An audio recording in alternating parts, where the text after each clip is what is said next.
Yo, what is good, YouTube? Welcome back to another JC2K video. In today's video, I'm going to be ranking all of the brand new Smooth and GOAT and I guess pack Invincible players as well from worst to best here in NBA 2K24 MyTEAM. Basically, every single card that came out in today's pack drop is going to be ranked in this video, which means a lot of these cards y'all see on screen are not included in this ranking. The problem is I can't really sort it any more specifically in this because there's not a specific category I can select to just look at the cards that came out today, or that came out in the packs, I should say. So we're gonna have to bounce around a little bit, but that'll work.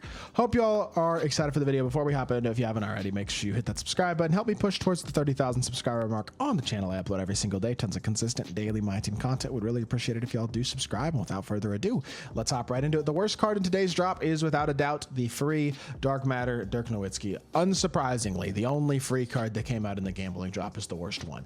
Not a shocker. He's just not exceedingly complete, missing some playmaking badges.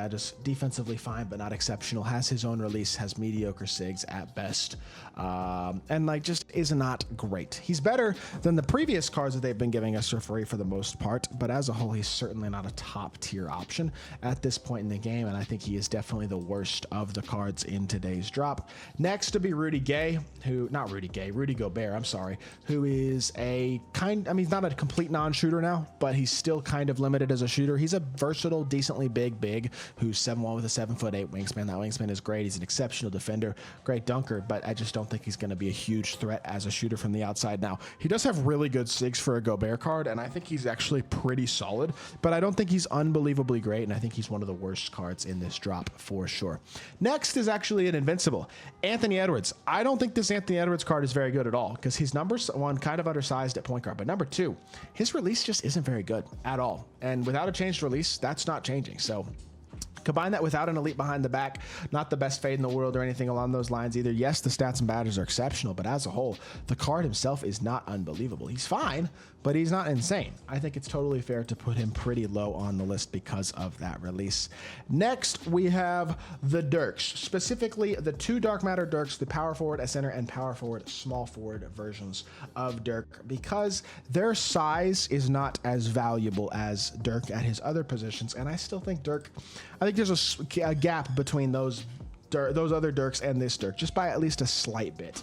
And like at the end of the day, the sigs on these Dirks cards are really good. The fade is solid, the release is super good, and just as a whole, I mean, he's a pretty good card, super solid stats and badges. And yes, I understand the point guard, shooting guard versions have the exact same stats, badges, and animations as this Dirk, but I still think there's a couple of spots between the power forward, small forward, and power forward center Dirk and the point guard and shooting guard versions of Dirk, just because of the value those cards provide positionally. Next is Mr. Paul Millsap, who is only 6'7", but on paper is exceptional statistically and badge-wise. The problem with Millsap is that, I mean, there's not really a huge issue with him. He's just not exceptional. He doesn't have the best release in the game. His sigs are very solid, and he's a good card. There's no doubt about it. But there's a lot of really good cards in this drop, and some of these guys have to go lower than others, and I think Millsap's release could be a little better. Normal fade could be a little better as well. Not a bad card at all, but I think you got to put him in a fair spot here. Next, 100 overall Dirk, who's literally the previous two Dirks we just talked about, but better. Same animations, but much better stats and badges all the way around.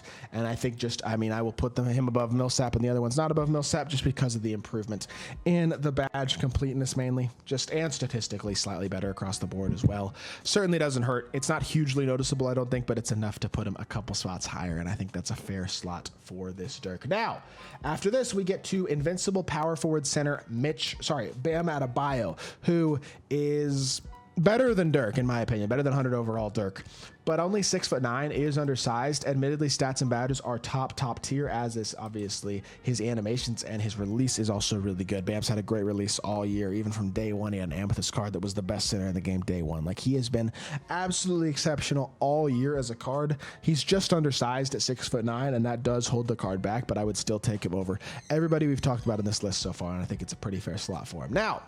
Now we get to point guard, shooting guard Dirk. These two Dirks, the point guard eligible one, the shooting guard eligible one, the main reason they they are this high on this list is because they are 7 foot tall. SIGs are good, not unbelievable, but very solid. Release could be a little better, as probably could be the fade, but as a whole, I think because of the positional value and the height at point guard and at shooting guard, I think these Dirks deserve to be a couple spots higher than the previous Dirks that we've talked about. After that is 100 overall LaMelo Ball. His jumper can be a little bit hitchy, a little bit inconsistent, but as a whole, he's a very good card. Stats and badges are top tier. He's 6'7" at the PG position. The one thing this card is, again, kind of lacking a little bit is his release could be a little better. And also, I will say, is behind the back is his own LaMelo behind the back, not Jamal Murray, which could certainly be a lot better as well. I don't love the LaMelo behind the back. So a couple of flaws on this LaMelo card for sure, but he's still 100 overall, and he's still a darn good one. I honestly was very pleased and impressed with him when I did gameplay, which, by the way, when y'all are watching this video, I have not released that gameplay yet, but it'll be coming tomorrow. LaMelo is a very, very solid card for sure.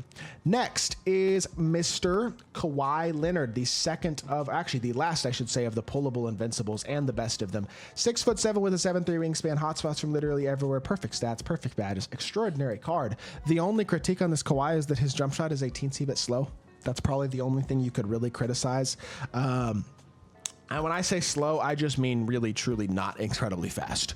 It is not a slow release. It is just not a park base exceptional release. Is that a huge deal? I don't really think so at the end of the day, but it is something that matters a little bit. And I think when it comes to the top tier of cards, you got to start becoming nitpicky. And so that's where we're going to put Mr. Kawhi. After Kawhi is James Worthy, 100 overall. James Worthy is really good. Perfect stats, pretty much perfect badges, of course, and super duper complete. But animation wise, I mean, he's pretty much just as good. Kyrie dribble style, Trey escape, pro behind the back is probably Jamal Murray. Kyrie drag back as well. Normal fade and really good release. I love the card. I think he's super solid, and I think at 6'9", small forward position, he's an elite level card. After James Worthy, though, and this will probably be the most controversial place on this list, I am putting Tyrese Thomas in the top 4 of all the cards in this drop. Yes, he is a buyable card. Generally, you don't expect the buyable cards to be as good. I think Tyrese Thomas is basically James Worthy size-wise. Stat and badge-wise, he's not quite as good, but he plays basically the same. Still has off handles for days. Still is an exceptional defender, shooter, and finisher, and has a legit park-based jump shot and the Pro 2 fade. He is an absolutely incredible card, the best buyable card in all of my team right now, and I think putting him number 4 on this list is totally understandable and makes total sense. Number 3, another 100 overall, Brandon Roy. His jump shot is just amazing now. IQ base, Kyle Korver up around very quick. Really perfect SIGs, Pro 2 fade. And I love his release. He is a really good card in my team with an incredible release, who I think is just top tier. And I feel like he's a little more consistent maybe as a shooter than Tyrese. Positionally, he is a little bit smaller, but he plays a smaller position as well. So I don't know. I like B-Roy a ton. Between him, Tyrese, and Worthy, they're pretty much interchangeable, those 3 guys. But I think B-Roy is the one that I would put the highest. Number 2, Dirk Nowitzki's GOAT card. He is incredibly good. I already did a gameplay on GOAT Dirk. He's unbelievably elite. He has Terrence Mann base with Terrence Mann base with Oscar upper on very quick. Pro 2 fade. Really great SIGs as well. He's a GOAT card with a near perfect, with basically a perfect park style release, perfect stats and badges, and perfect SIGs pretty much besides the behind the back, which could be a little bit better. But as a whole, he is an unbelievably great card and one of the best cards in all of my team, without a doubt. I think pretty easily does deserve to be in the top 2 on this list. But number 1 is a no-brainer. It's not even close. 100 overall Taco Fall.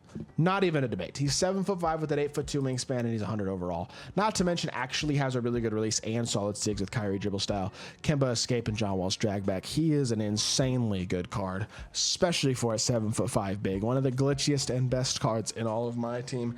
And likely will be for the rest of the year. If you get lucky enough to somehow get Taco, congratulations, because you've gotten one of the most overpowered cards in the history of my team, and I think he is just extraordinarily good, especially in this year's game. So with that being said, that is where we're going to call this video. I hope y'all did enjoy. If you did, make sure you hit that like button, leave a comment, and subscribe. I'll be back with more 2K content very soon. I appreciate y'all. Peace.